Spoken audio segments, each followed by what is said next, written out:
حضور علیہ السلام نے وہاں پر آپ کو حاجت پوچھی، تو ایک وجہ تو میں نے بیان کی، دوسری وجہ جو بیان کی جاتی ہے وہ یہ کہ جو باپ نہ کر سکے وہ اب بیٹا کر رہا ہے. کہتے ہیں کہ باپ کا جو قرضہ تھا وہ بیٹا ادا کر رہا ہے. کہتے ہیں کہ حضرت ابراہیم علیہ نبی علیہ السلام والا قرضہ ابھی بھی باقی تھا، اب اس کو ادا کرنا تھا. کہ جب آپ کو آگ میں ڈالا جا رہا تھا تو پھر اس وقت حضرت جبریل ہی تو پہنچے تھے اور حضرت ابراہیم سے پوچھا تھا اللہ کا حاجت، اے ابراہیم تمہاری کوئی حاجت ہو تو بتاؤ. کہاں حاجت تو ہے لیکن تم سے نہیں ہے، تم سے نہیں ہے. کہا جس سے اس سے لو لگاؤ، اس سے کہو. کہا جس سے لو لگی ہے وہ خود جانتا ہے کہ مجھے کیا حاجت ہے. تو کہتے ہیں ابھی یہ قرضہ تھا. اب حضور علیہ السلام جبریل سے پوچھے جبریل وہ جو ہے قرضہ تھا نا وہ آج ادا کر رہا ہوں، اب تم مجھے بتاؤ تمہاری کوئی حاجت ہے. تو حضرت جبریل نے وہاں پر حاجت کی پیش کی. اب یہ دیکھیں ہم گنہگار امت کا حضرت جبریل سے کیا مطلب؟ اگر ہمیں رب تبارک و تعالیٰ معاذ اگر ہمیں عذاب میں مبتلا کر دے تو حضرت جبریل کا کیا نقصان؟ اگر جنت میں بھیج دے تو حضرت جبریل کا کیا فائدہ؟ لیکن حضرت جبریل نے وہاں پر مانگا بھی تو یہی چیز مانگی، اور یہ ہمارے لیے درس عبرت ہے اور ہمارے لیے تعلیم ہے.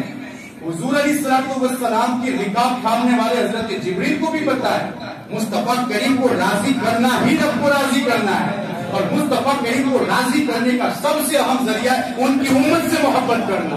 اگر ان کی امت سے محبت کی اور ان کی امت کی حاجت روائی کی تو مصطفیٰ کریم اس سے راضی ہوں گے. اور دنیاوی حاجت کو چھوڑ کر آخرت کی حاجت بہت بڑی ہے، اور اس میں بھی سب سے بڑی پرسیا سے گزرنا. یا رسول اللہ وہاں پر آپ کی امت کی مدد کروں گا، اور وہاں پر سے جب آپ کی امت گزرے گی تو ایسے عالم میں گزرے گی تو وہاں پر میرے پڑ پیچھے ہوں گے. بس یہی ایک حاجت ہے. اپنے رب سے کہیے کہ میری اس دعا کو قبول فرما لے اور وہاں پر مجھے اپنے پڑوں کو بچھانے کی اجازت دے.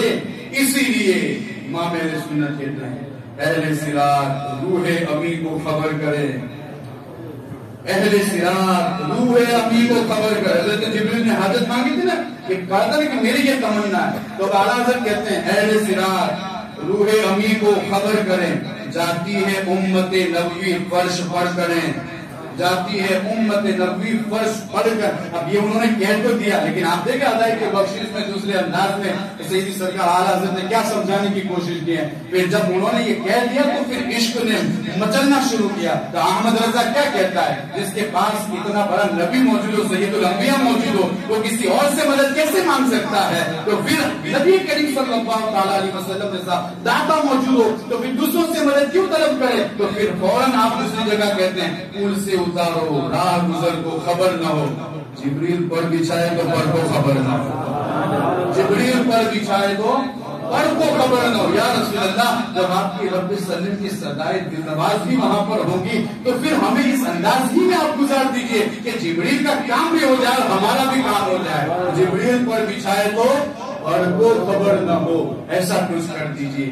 یارو یہ نبی کریم صلی اللہ تعالیٰ علیہ وسلم کی طرف سے ملنے والی نعمتیں ہم غلاموں کے لیے بھی ہیں حضور علیہ السلام کے صدقے میں. اور پھر یہاں پر ایک سبق جو بتانا چاہتا ہوں وہ یہ ہے کہ حضرت جبریل نے امت کے ہمدردی جتائی کہ آپ کی امت کے لیے میں اتنا کر سکتا ہوں. آپ عرض کر دیں اپنے رب سے کہ ہمارے لیے تعلیم ہے. حضرت جبریل اگر امت کی مدد کریں مصطفیٰ کریم راضی ہو جائیں. اگر ہم ان کی مدد کریں تو کیا ہم سے راضی نہیں ہوں گے؟